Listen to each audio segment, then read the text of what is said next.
Desde que Hollywood incorporó el sonido a las películas en los años 20, se ha generado un gran debate en torno al impacto en nuestro comportamiento con respecto a la violencia. Desde las películas de los años 30 a la velocidad con la que se transmiten contenidos violentos en los medios de comunicación. Se han realizado cientos de investigaciones en el Congreso para abordar el asunto de la violencia en los medios de comunicación y siempre se ha llegado al mismo punto.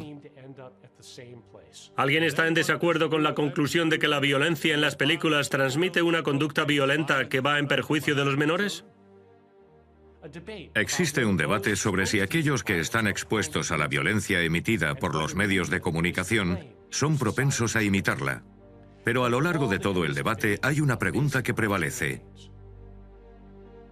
¿Gira todo este asunto en torno a si imitamos todo lo que vemos? Y en caso de que así sea, ¿por qué la gran mayoría de los espectadores nunca han cometido un acto violento? Este documental se basa en el trabajo de un hombre que aborda esta cuestión desde un punto de vista más complicado. Como ciudadano lo consideraría una cuestión muy grave, porque una sociedad en la que la mayoría de la gente está acostumbrada a un alto grado de violencia, antes o después acabará siendo víctima de ella. El síndrome del mundo cruel. Primera parte. La violencia en los medios de comunicación y el cultivo del miedo. La exposición de George Gerbner comenzó pronto. En primer lugar, cuando era joven tuvo que dejar Hungría, su país de origen, y poner rumbo a Estados Unidos para escapar del fascismo. Más adelante, se enrolaría en el ejército de los Estados Unidos para combatir en la Segunda Guerra Mundial. Allí le condecoraron con la Estrella de Bronce por la valentía demostrada como miembro de la Oficina de Servicios Estratégicos al lanzarse en paracaídas en territorio enemigo en mitad de una de las batallas más sangrientas de aquella guerra.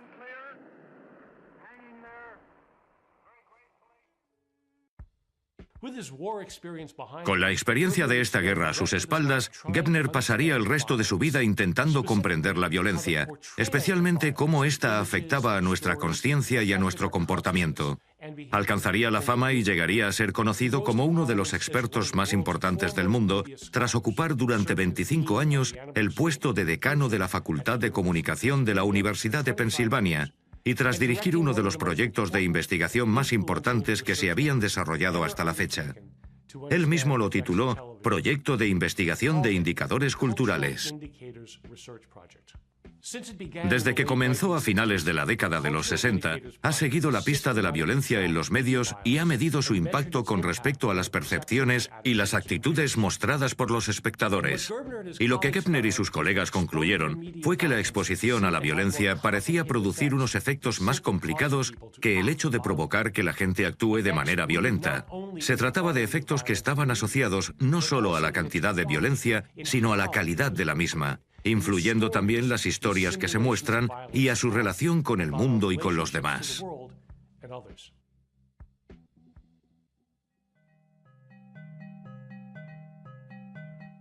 En la actualidad, un buen puñado de agrupaciones globales controlan la narración de todas las historias del mundo. Ellos tienen fórmulas de marketing globales que son impuestas a la gente más creativa de Hollywood. Estoy en contacto con ellos. Dicen, no me hables de la censura de Washington. A mí me censuran cada día. Me dicen, mete más acción. Olvídate de las soluciones complicadas. Aplica esta fórmula porque funciona bien en el mercado global. Estas son fórmulas que no requieren traducción, que comunican la acción en cualquier idioma y en las que, por supuesto, el elemento principal es la violencia.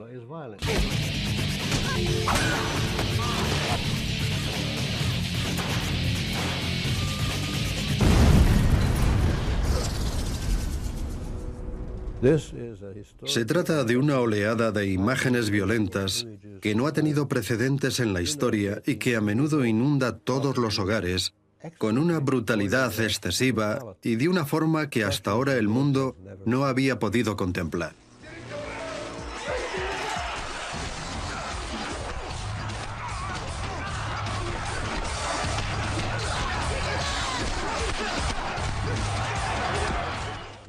Estamos hablando de una expansión, una producción en masa y de la introducción en cada hogar de una explosión incesante y persuasiva de violencia y brutalidad durante varios momentos del día. En la actualidad, los niños han visto 8.000 asesinatos en el momento en el que terminan la educación primaria y alrededor de 200.000 actos violentos cuando han alcanzado los 18. Desde las películas a los programas de televisión, pasando por los videojuegos o los programas infantiles de los nuevos canales de 24 horas, la agresión ya forma parte del día a día y es una costumbre, una fórmula y un ingrediente básico de la industria. Y de hecho, para Kepner es la naturaleza rutinaria de esta violencia la que la hace tan peligrosa y tan diferente con respecto al pasado. En la actualidad no podemos hablar de que esto sea una forma tradicional de narrar. Al principio había violencia en los escritos de Shakespeare o en los cuentos infantiles. Y entonces, si lo piensas bien, la violencia se convierte en un elemento legitimado. Es incluso necesario mostrar la tragedia, el dolor y el peligro que incluyen desenlaces violentos para los problemas humanos en las comunidades y en las sociedades. Pero la mayor parte de la violencia que vemos es la que yo llamo violencia feliz. El doctor Armand Dorian se encargará de analizar las heridas causadas por los guerreros y sus armas. Este tipo va a ver cómo se le desparraman las tripas. Tiene que ser una violencia muy entretenida. Esto significa que ellos tienen que hacer que sea emocionante, glamuroso, espectacular, y que todo eso desemboque en un final feliz.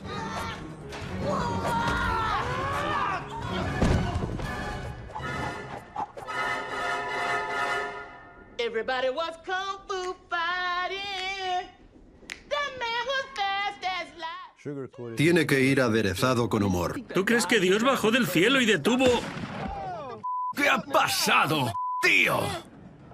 Le he pegado un tiro en la cara. El humor hace que la píldora sea más fácil de tragar. El humor es un excelente elemento comunicativo, porque la píldora es el poder.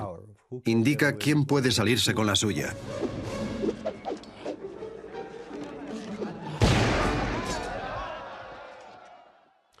Por tanto, desde el punto de vista de Kepner, lo más importante acerca de la violencia en los medios no es solo la cantidad, sino cómo se introduce para contar una historia. Y llegados a este punto, aquí es donde Kepner rompe con toda la tradición. Este es un documento firmado por 6 de las más importantes organizaciones de salud pública que dice que la violencia, en el punto al que hemos llegado actualmente, está provocando comportamientos cada vez más agresivos en algunos niños. La típica noción con respecto a los efectos de la televisión se puede ejemplificar mediante la noción de que cuando la gente pregunta sobre la violencia, ellos se preguntan, ¿provoca que haya más violencia? Hay algo más que los expertos con los que hablamos dicen sobre el incremento de la violencia y el crimen juvenil. Dicen que podría deberse a los mensajes que se les envían a los adolescentes.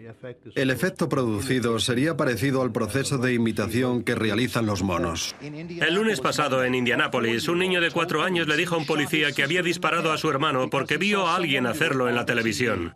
Cuando ves violencia, la canalizas. Vas a cometer actos violentos. ¿Alguien está en desacuerdo con la conclusión de que la violencia en las películas transmite una conducta violenta que va en perjuicio de los menores? Esto es algo trivial. La contribución de la violencia en la televisión, en los actos de violencia que se cometen, es prácticamente insignificante. Nadie ha demostrado que es un elemento importante en comparación con la pobreza, con las subculturas en las que la violencia está muy presente y que son realmente las causas originales de la violencia.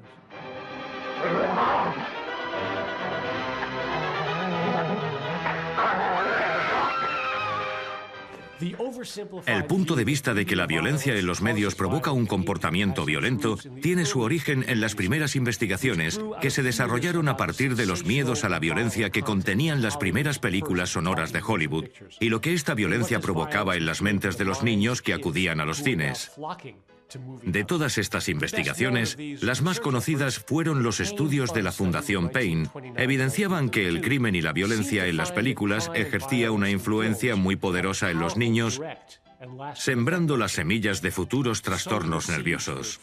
Y aunque estos estudios abordaron cuestiones interesantes en las primeras etapas de la investigación, se dejaba a un lado el enfoque más importante al centrarse en las reacciones que experimentaban las audiencias expuestas a ciertos casos de violencia.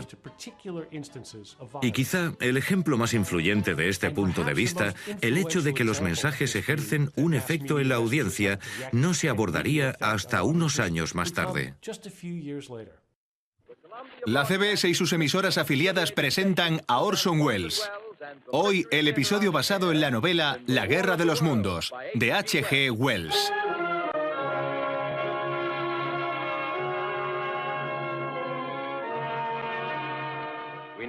Ahora sabemos que en los primeros años del siglo XX, este mundo estaba siendo vigilado de cerca por mentes más inteligentes que las del hombre. En la noche de Halloween del 30 de octubre de 1938, Orson Welles presentó a todo el país uno de los clásicos de la ciencia ficción, La Guerra de los Mundos, y se dedicó a asustar a sus oyentes con este cuento victoriano que habla de la historia de una invasión alienígena. Entonces vi que algo se movía entre las sombras. Era de color gris y se movía como una serpiente. Después percibí dos discos luminosos que parecían unos ojos. Después vi otro, luego otro y otro. Señoras y señores, esta es la escena más terrorífica que haya visto jamás. Era ficción, pero sonaba como un boletín de noticias de la época, e incluso llegaron informaciones de que se había expandido el pánico. La controversia reforzó los miedos que llevaban años construyéndose acerca del poder del que se valían los medios para ejercer un efecto directo en las audiencias y en su comportamiento. Me quedé muy sorprendido cuando me di cuenta de que una historia que era familiar para niños, gracias a las tiras cómicas y a las novelas e historias de aventuras posteriores, había ejercido un efecto tan inmediato y profundo sobre los oyentes. No importaba que este efecto pudiera acercarse al drama de la misma manera en que se informó en un principio, o que los reportajes de la prensa sensacionalista desviaran la atención del hecho de que la gran mayoría de la gente que escuchó la retransmisión de Orson Welles sabía que era ficción y no fue víctima del miedo. Se había desarrollado en el imaginario colectivo la idea de que los medios de comunicación eran capaces de ejercer una especie de influencia sobre la mente de un público pasivo.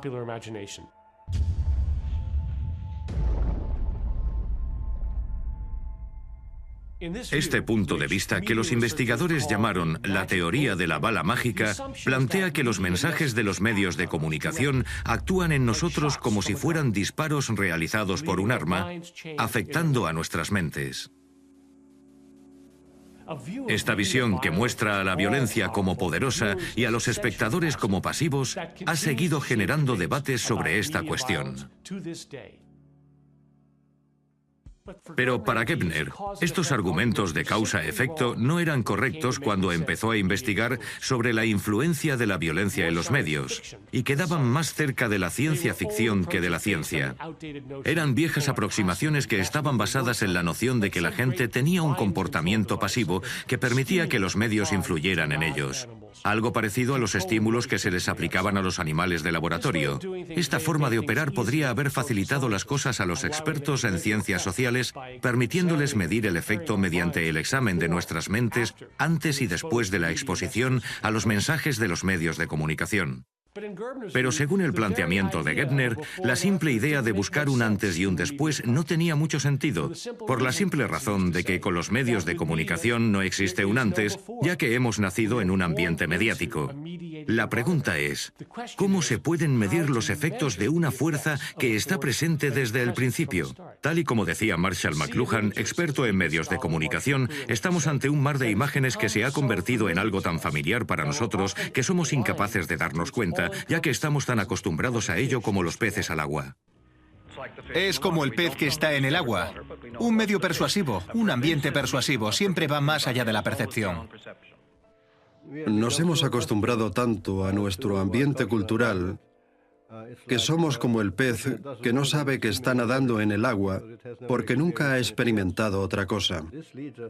Esto nos lleva a la teoría del cultivo. El cultivo es un sistema estable de mensajes que modifica nuestra concepción del mundo y de nosotros mismos, y también de la vida en sí misma, de la sociedad y del poder. Ahora la pregunta es, ¿cómo mides el cultivo?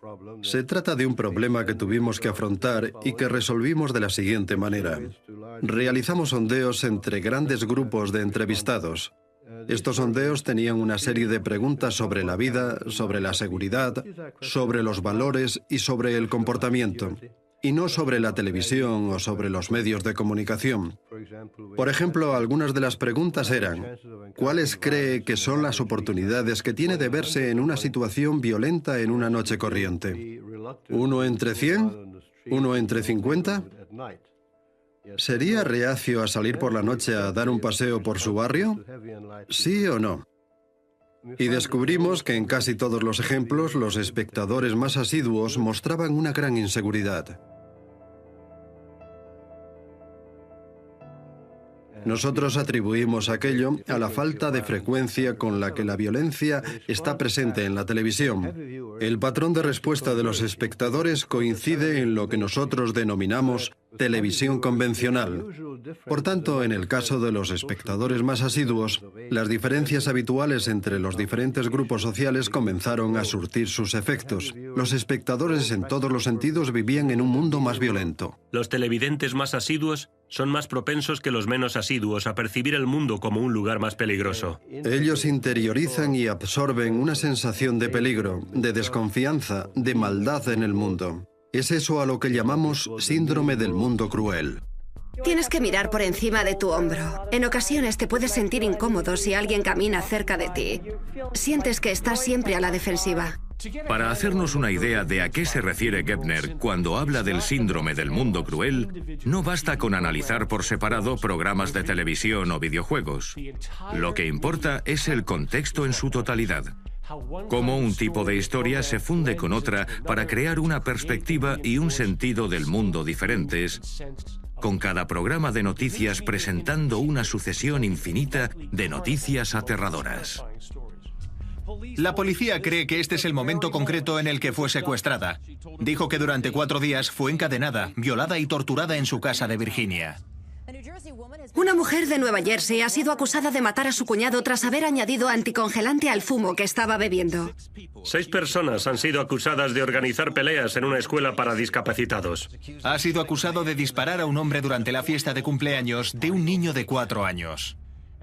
Y este sensacionalismo se da especialmente en las noticias locales, que es la fuente de información de 2/3 partes de los estadounidenses, estando un 61% de las historias dedicadas a crímenes, incendios, desastres y accidentes. Tengo que hacer todo lo que esté en mi mano para protegerme a mí y a mi hijo. Es ley de vida. Lo que el análisis de la teoría del cultivo ha hecho es mostrar cómo estos tipos de ansiedades se relacionan explícitamente con la cultura mediática, descubriendo una correlación directa entre cuánto tiempo ve uno la televisión y el nivel de miedo que uno desarrolla a ser víctima de todo ello. Si lo miras desde el punto de vista de la teoría del cultivo, podrás ver la imagen de la victimización, del riesgo, del peligro, la concepción de que si hay mucha violencia en el mundo estoy en peligro. No significa que vaya a salir a la calle convertido en un atracador. Tendré miedo de salir a la calle por la noche, de ir a coger el metro. Intentaré cruzar la calle cuando vea a alguien que crea que puede ser peligroso. Estas son las consecuencias de la exposición a la violencia que se van desarrollando en comunidades grandes durante largos periodos de tiempo. El descubrimiento de que si ves mucha televisión vas a desarrollar un miedo mayor a la violencia que aquellos que la vean menos, puede ayudar a explicar por qué tanta gente tiende a pensar que los crímenes violentos son mucho peores de lo que en realidad son. Una concepción errónea que se ha expandido cuando las tasas de criminalidad comenzaron a caer. Esta es la realidad. El número de crímenes ha descendido ligeramente según las últimas cifras publicadas. A nivel nacional, el asesinato ha descendido un 5%. Pero la percepción continúa dominando a la realidad, desencadenando un miedo que no coincide con las estadísticas, el miedo de que ya nadie está a salvo. Y cuando estás siempre a la defensiva, es difícil que el miedo se vaya, no importa cuál sea la realidad. Y este ejemplo de lo que llamamos síndrome del mundo cruel continúa dándose en la actualidad. De hecho, desde que las noticias del canal ABC informaron sobre la caída de las tasas de criminalidad, el Departamento de Justicia mostró que las tasas cayeron un 43% más, marcando el récord de los últimos 30 años. El FBI dice que la tasa de criminalidad ha descendido un 2% en 2008. Esa cifra incluye un descenso de asesinatos del 4%. Pero a pesar de esta caída, las encuestas muestran que los estadounidenses creen justo lo contrario. 3 de cada 4 estadounidenses afirma que la criminalidad es más alta ahora que hace un año. Las encuestas muestran que se ha alcanzado el nivel más alto desde los 90. El sondeo también muestra que el 51% de los estadounidenses afirma que hay más criminalidad que hace un año. Cuando vemos noticias como estas, ¿alguien considera que los estadounidenses parecen más decididos a protegerse? Hablando de efectos negativos, oíd esto. Soy instructor de armas en Nassau County, Florida. La semana pasada tuvimos 18 alumnos para la obtención de licencias de armas de fuego. El número de personas que obtuvo estas licencias es asombroso. Todos demostraron tener miedo de ser atacados. Cada vez que salgo voy armado hasta los dientes, porque uno de los vecinos es la 4ª persona que ha matado a más gente de Estados Unidos. Imagínate escuchar a Mozart llevando una Magnum 357. Una situación complicada. Sí. Muy bien, Jack, gracias. Se está produciendo un boom comercial en las armerías de todo el país. Un hombre entró en un supermercado y dijo, véndeme toda la munición que tengas. Pistolas, escopetas, incluso la munición se está agotando. Probablemente no haya una mejor ilustración de a lo que Gebner se refiere con el síndrome del mundo cruel que el hecho de que las ventas de armas se hayan disparado durante el mismo periodo de tiempo en el que la tasa de criminalidad descendió bruscamente. La mayor parte de esta subida ocurrió durante los últimos 3 años, a pesar del descenso que se registró en la tasa de criminalidad. El crimen puede descender, pero el miedo parece no hacerlo. Siempre he estado a favor del control de las armas, pero he cambiado de idea. Quizá debería comprarme una. Podemos caer en el caos. Bueno, es una buena razón para poder protegerse. Tienes a gente que está deprimida, triste. Ya sabes, al llevar un arma te sientes cómodo. Sientes que eres más poderoso. Te estás protegiendo a ti mismo de que los estadounidenses se vuelvan locos, de que haya disturbios, saqueos y comiencen a herirse entre ellos.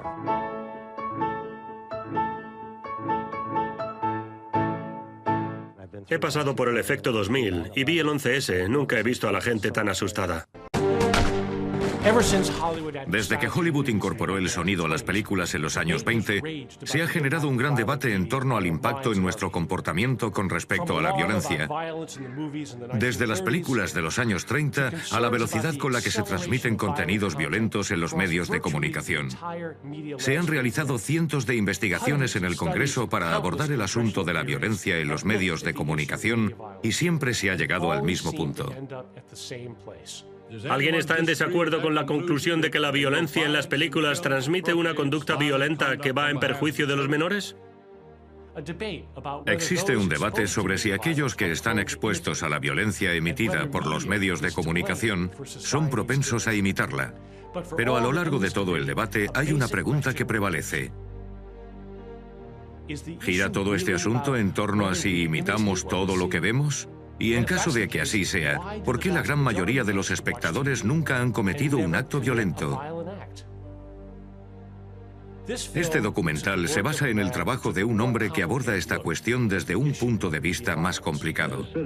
Como ciudadano lo consideraría una cuestión muy grave, porque una sociedad en la que la mayoría de la gente está acostumbrada a un alto grado de violencia, antes o después acabará siendo víctima de ella. El síndrome del mundo cruel. Segunda parte. Anteriormente...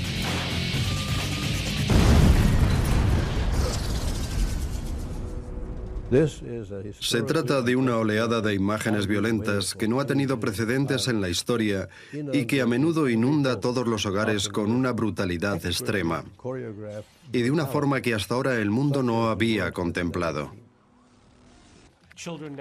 En la actualidad, los niños han visto 8.000 asesinatos en el momento en el que terminan la educación primaria y alrededor de 200.000 actos violentos cuando han alcanzado los 18 años. Desde las películas a los programas de televisión, los videojuegos o los programas infantiles de los canales de 24 horas, la agresión ya forma parte del día a día y es una costumbre y un ingrediente básico de la industria. Pero la mayor parte de la violencia que vemos es la que yo llamo violencia feliz. El doctor Armond Dorian se encargará de analizar las heridas causadas por los guerreros y sus armas. Este tipo va a ver cómo se le desparraman las tripas. Tiene que ser una violencia muy entretenida. Esto significa que ellos tienen que hacer que sea emocionante, glamuroso, espectacular y que todo eso desemboque en un final feliz.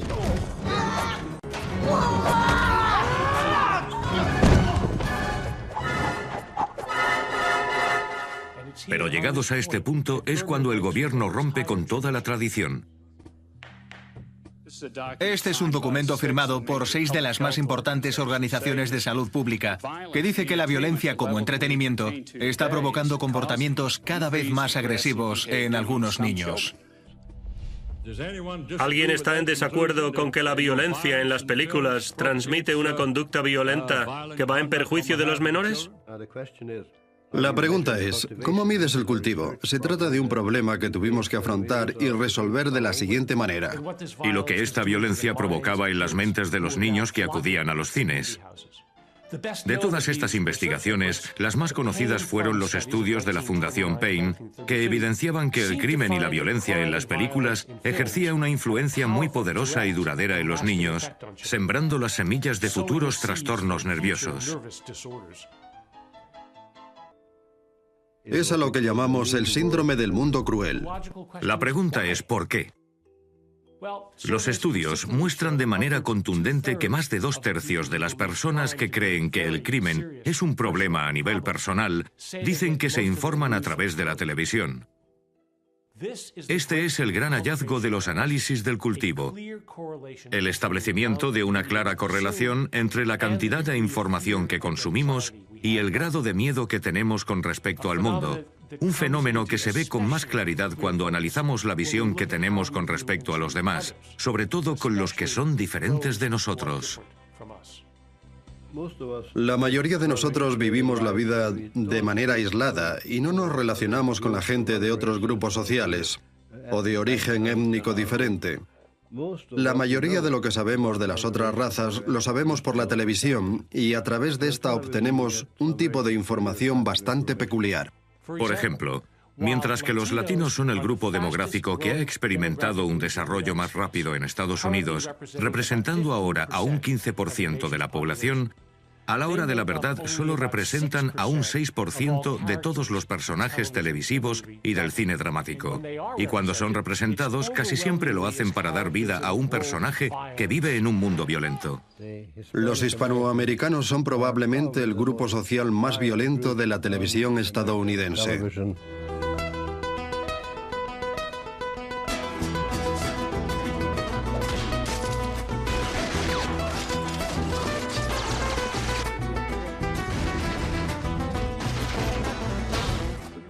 ¿Puede quedarse quieto, por favor? A los latinos a menudo se les representa haciendo daño a otros o consiguiendo su justicia y su violencia blanca. Y en lo que conocemos como el mundo real no corren una suerte mejor. La guerra en la frontera de México es muy real. Este es el tipo de violencia a la que los agentes se enfrentan cada día en el intento de proteger a nuestro país de actividades ilegales.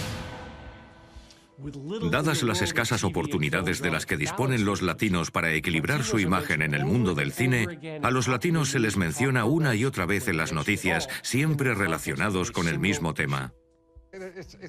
Es muy sencillo. La inmigración ilegal, la inmigración ilegal, la inmigración ilegal, la inmigración ilegal.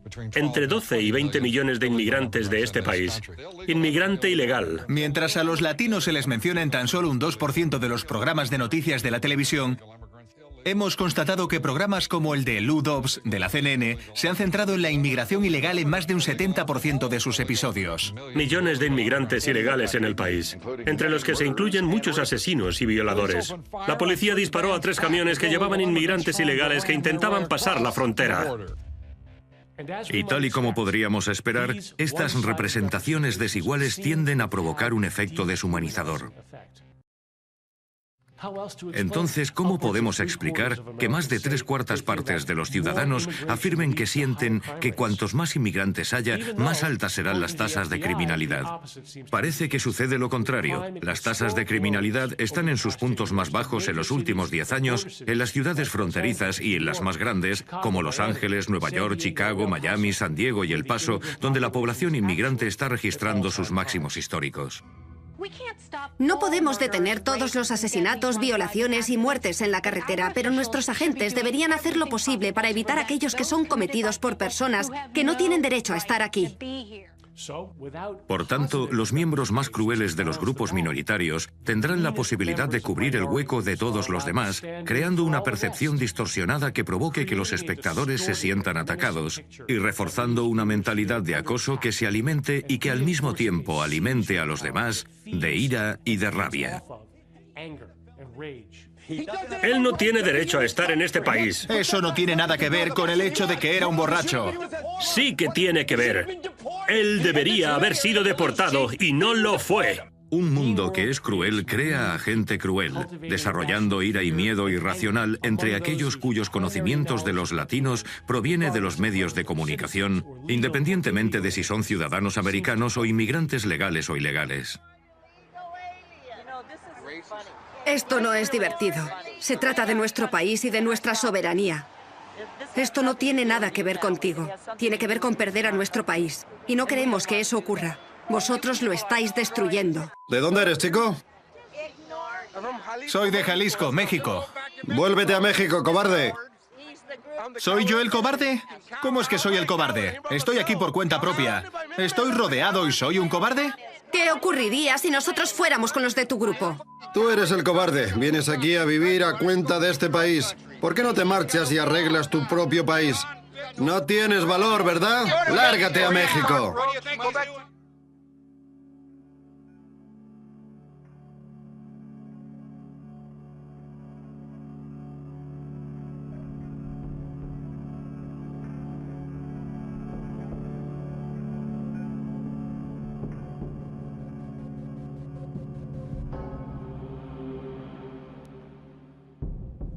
Pero la cosa no acaba ahí. El mismo patrón de denigración y de violencia también sale a relucir entre, quizá, nuestra casta de villanos más popular, la que forman los árabes y los musulmanes. Durante el siglo pasado, aproximadamente el 90% de las representaciones de árabes en Hollywood han sido negativas. Se les presenta de manera desproporcionada como terroristas, sin que les vaya mucho mejor en el escenario de la política. Temo que en el siglo que viene pueda haber más musulmanes en los Estados Unidos si no adoptamos políticas de inmigración estrictas. A los musulmanes se les vincula con la violencia y el terror. Llamando a los musulmanes a que ataquen las embajadas estadounidenses y las de sus aliados. El FBI está investigando a una red de terroristas musulmanes en el área de Washington. El llamamiento se ha realizado para que los musulmanes ataquen a Estados Unidos y a los judíos. Poniendo en marcha un ciclo de miedo que brota desde los programas de noticias, repitiéndose una y otra vez en los programas de televisión y en las películas, que cada vez desencadenan reacciones más violentas.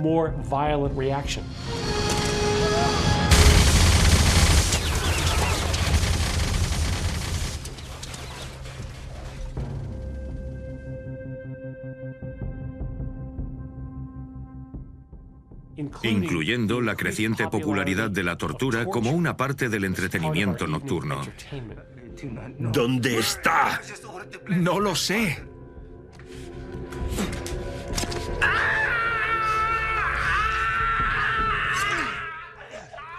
Una reacción violenta y negativa que también parece haberse extrapolado al mundo real. El 48% de los estadounidenses cree que torturar a presuntos terroristas a veces está justificado.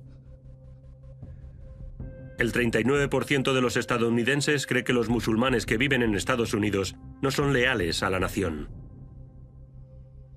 Más de un tercio de los estadounidenses creen que los musulmanes que viven en Estados Unidos están a favor de Al-Qaeda.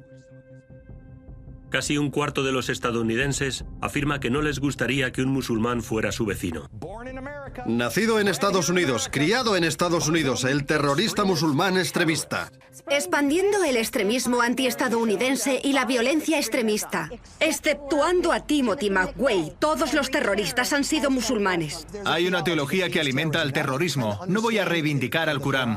No soy ningún experto, es lo que me dicen. Alá fue un espíritu del demonio. Incluso Mahoma lo pensaba. Extremismo islámico. El extremismo islámico. El terrorista islámico. Fin de la historia. Conforme la atención a las noticias de la televisión aumenta, el número de personas que apoya las restricciones a los musulmanes estadounidenses aumenta en casi un 50%. La cuestión aquí es que este tipo de miedo parece que no está tan basado en la relación que tenemos con esas personas, sino en nuestra relación con los medios de comunicación, una relación que se vuelve complicada aún con los afroamericanos. Con los afroamericanos la situación es diferente. Se trata de un grupo que ha conseguido reconocimiento gracias a la televisión, en el sentido de que han conseguido enganchar a la gente a través de la televisión. Los afroamericanos representan el 14% de todos los que aparecen en televisión, que es una cifra muy cercana a la población real, pero su representación es muy peculiar. Esta bacteria es única. Tiene la habilidad de que puede ser ingerida por las células sanas del sistema inmune, los fagocitos. Curiosamente, ellos son los más sanos, los más ricos, los que tienen más éxito. Son los de clase media en general, dando la impresión de que no tienen ningún problema y que tienen mucho éxito. Es como si dijeras, ya ves que el problema no existe, ya no existe el problema racial. El cambio llega cuando los afroamericanos aparecen en las noticias. Esta noche, 2 hombres han sido enviados a prisión por violar a una mujer. Tiene un amplio historial de arrestos violentos. Disparó más de 12 veces mientras intentaba escapar de las autoridades. La policía está tras la pista del presunto sospechoso. Sanders fue uno de los 4 hombres arrestados por atacar a una mujer. Al animal se le tuvo que practicar cirugía después de que dijeran que un sospechoso lo acuchilló. Un hombre afroamericano es 2 veces más propenso a que le vinculen con el crimen, las drogas y la violencia. Esa es la realidad. Los telespectadores que ven con mayor frecuencia las noticias son más propensos a percibir a los de raza negra como violentos de forma generalizada. En realidad, los blancos son 4,7 veces más propensos a ser víctimas de otra persona blanca antes que de una persona negra. Con la gran mayoría de la experiencia afroamericana fuera de la onda, el resultado es que los criminales negros se convierten en el rostro de temas urbanos como la pobreza y la desigualdad, creando a lo largo del proceso un ambiente tácito de miedo y resentimiento que provoca que sea imposible solucionar los problemas de los barrios marginados, entre los que se incluye el crimen, mediante medidas que no sean el castigo y la vigilancia policial. Si, por un lado, existe esta imagen destacada de que los afroamericanos pueden dar la impresión a algunos de que hemos llegado a derrotar a los asuntos de desigualdad, entonces cuando los negros salgan del círculo será algo ingrato y por tanto merecerán un castigo más severo. Por tanto, si hablamos de los negros y los latinos como criminales violentos o de los árabes y los musulmanes como extremistas y terroristas, lo que más le preocupaba a Gepner era cómo esa visión basada en el miedo irracional hacia los demás podía hacer a la gente, y cito sus palabras, más dependientes, llegando al punto de dar la bienvenida a la represión si eso les permite aliviar sus inseguridades. Tenemos que proteger a nuestra gente de los asesinos que alberga nuestra sociedad. La única cosa que podemos hacer es coger a estas personas y meterlas en la cárcel. La consecuencia política es que si aumentas el nivel de la inseguridad de la gente en una población grande, probablemente pedirán más protección. Los candidatos compiten entre ellos como si abogaran por las sentencias más duras. Los demócratas y los republicanos tienen que tomar la precaución de no entrar en una guerra con respecto al crimen. Si comete 2 fallos se le echa y 1. Si tienes una población grande que es insegura y que está esperando que se anuncie algún tipo de protección, probablemente van a aceptar las soluciones políticas a los problemas de la sociedad, como la pobreza, la cultura urbana de la violencia, no para arrancar de raíz las causas del problema, sino para dar soluciones que suponen una mayor represión, más policía. Pon las manos en donde yo las vea. ¡Al suelo! ¡Al suelo! Más cárceles. Hoy se ha publicado una nueva cifra impactante que se merece nuestra atención pormenorizada. 1 de cada 100 estadounidenses se encuentra ahora mismo entre rejas, encerrado en una prisión o en una cárcel.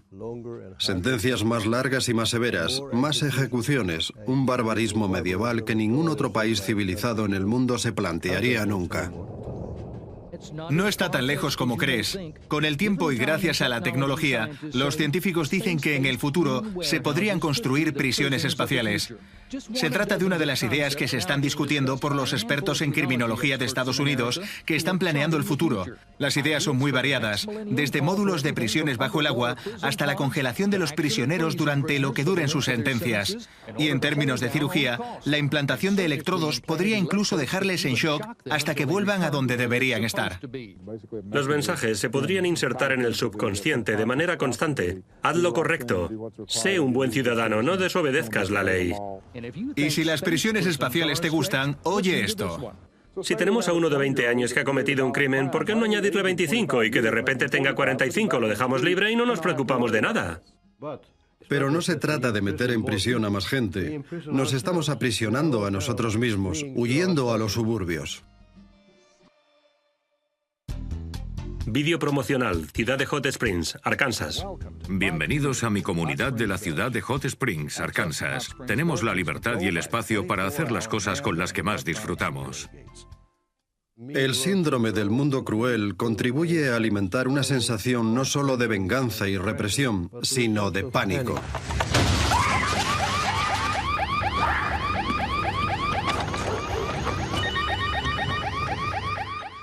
Hola. Soy Chris de seguridad. ¿Se encuentra bien? Han intentado colarse en casa, se han asustado y se han ido. ¿Estás sola? Sí, mis padres se acaban de ir.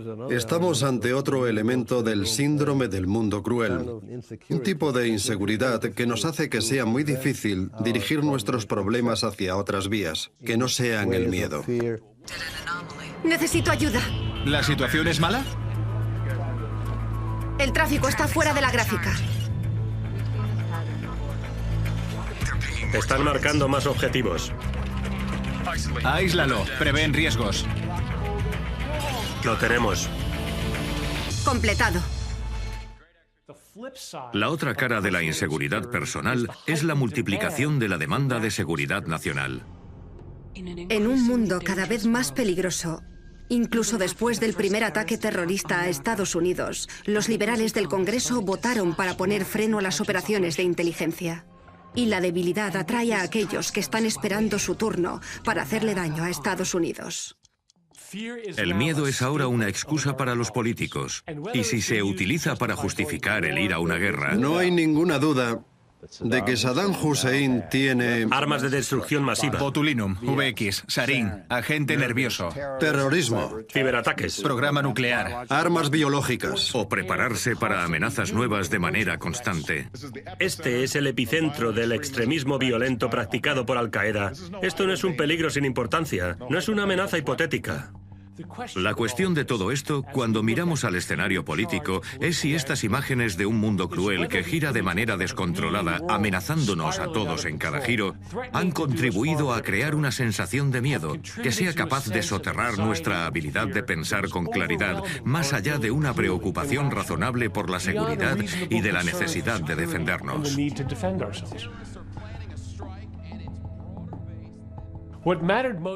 Lo más importante para Gebner era que la imaginería que llenaba las retransmisiones de televisión, las noticias, pudiera crear en los espectadores una sensación de miedo y desconfianza, con implicaciones que fueran más allá del entretenimiento mediático, rumbo a las profundidades de cómo percibimos el mundo real y nuestro lugar en él. Desde las películas de Hollywood a los dramas, pasando por los programas para niños y los videojuegos, yendo a los programas de realidad y al corazón de la cultura de las noticias que vemos, lo que preocupaba más a Gebner sobre la violencia en los medios no era tanto su apreciable cantidad, ni tampoco por qué la violencia en los medios provocaba violencia en el mundo real. Le preocupaba más saber cómo funcionaba todo este entramado para formar una cultura en sí misma. Una cultura basada en la crueldad, que ha normalizado y ha dejado la visión distorsionada de un mundo irracional y peligroso que nos vuelve menos sensibles, nos convierte en menos compasivos, incluso cuando nos hace sentir más vulnerables. Y que gastar tiempo viviendo en este mundo de la televisión provoca en los espectadores más asiduos una sensación de ansiedad, ira y miedo en completa desproporción con la realidad.